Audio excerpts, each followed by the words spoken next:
Ayun, magandang gabi sa atin lahat mga ka-riders, mga ka-rails. Ayan, tayo ay nagsalang ng sinaing at yun nga, ay meron tayong parating na bisita, mga taga sa amin, Santa Elena. At dito raw makikitulog. At bukas daw ay mapaano yata, mapa-injection ng sa anti-rabies ay kailangan ay maagap daw sa pila. Kaya nag-chat sa aming mag-asawa na baka pwede daw dito makitulog para bukas daw ng umaga ay makaagap sila ng pila doon sa Provincial Hospital. At yun na nga ay okay lang naman, wala naman problema. Kaya bali tayo ngayon nagsalang tayo ng sinaing. At yung sa rice cooker na sinaing namin kaninang tanghali, ayun ay iniinit ko na lang. At yun nga, ito yung malunggay. So ito yung kanina yung nasa live ko kanina, ihimay ako nitong isdang bangkulis ba ito o tulingan. So ayan, at yun na yung pinakang liputok na niyan, yung huli. So medyo pahihibas-hibasin lang natin. At pag nahibas-hibas na yan, so ilalagay na natin itong dahon ng malunggay. Ayan o. Hibas-hibasin na lang. At yung ating mga bisita ay nandyan na raw sa terminal. Sabi ay kakain lang daw muna sila. So ayun, sabi ko ay dito na kumain. At meron naman akong sinalang na sinaing. Ay hindi ko alam kung ito pa nga yung aking nilulutong niletik. Yan, pahibas-hibasin ko pa yan mga ka-riders. After natin ilagay yung talbos ng malunggay, dahon ng malunggay pala. So tingnan natin kung anong lasa na.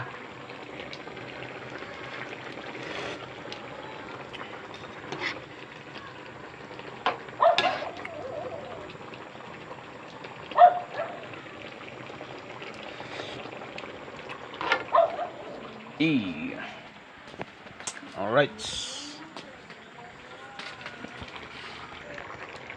Ayan, lagyan natin siya ng magic sarap.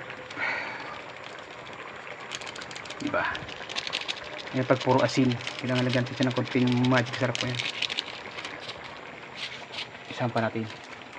Alright, sabay haluin natin. After niya, paibas-ibasin natin siya mga ka-riders. Ayan, masyado siyang marami dahil kasi ng isda. So ayan, nakukulinta lang siya pag nag-ibas-ibas. Kaya sunod na natin ilalagay itong dahon ng malunggay. So ayan, at medyo kakunti naman na yung sabaw niya, yun yung pinakang niya. So next natin ilalagay na natin itong dahon ng malunggay para dire-diretso na siya mahibas. Kadat lang natin siya mga ka-riders. Medyo marami yung hinimay ko kung kasi naparami yung kinuha kong sanga malunggay, kaya sayang naman kung tatapon natin. So ayan, so lubog lang natin para siguradong sulit ng diba? Maganda naman daw yung malunggay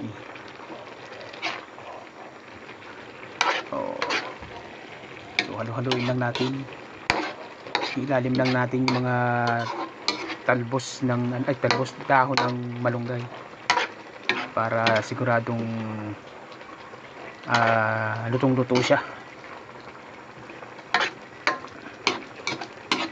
At yun nga, nagte-text sa akin nagchat na sa akin yung mga bisita namin.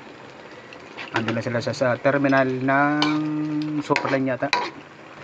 So okay naman ito. Okay naman ang lasa niya. At medyo paibas-ibasin ko lang ng konti. At tayo masundo na dyan sa terminal ng Superline sa Kamambugan. Alright. So okay na yan mga riders. Kunting ibas lang yan. At yung ating sinaing naman ay na yan, in na yan.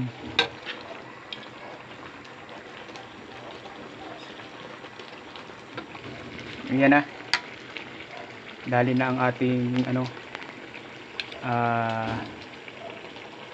ating nilatik na bulyasan o ano ito, tulingan yata ito. Hindi ko alam kung anong isda yan. Basta malalaking ano siya. So after nyan, lasahan natin.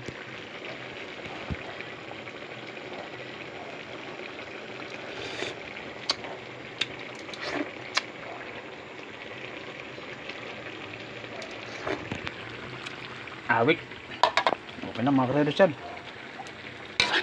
Masarap yun sa umaga. Tapos may sinangag. Iyan o mga ka-riders, hanggang dito lang muli mga ka-riders, hanggang sa muli. Maraming salamat sa lahat ng mga followers ko, sa lahat ng mga nakakapanood ng ating mga ina-upload na video dito sa ating Facebook account. Yan, maraming salamat po. At syempre ina-upload ko na rin sa aking YouTube channel para at least yung aking monetization na hindi tayo ma-demonetize.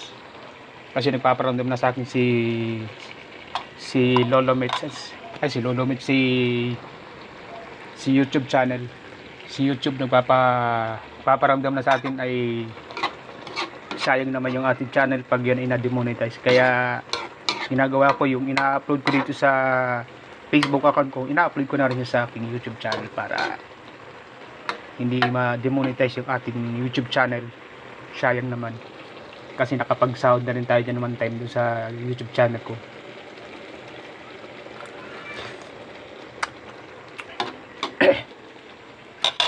Yun. Okay na ang ano niya. Okay na yung luto niya.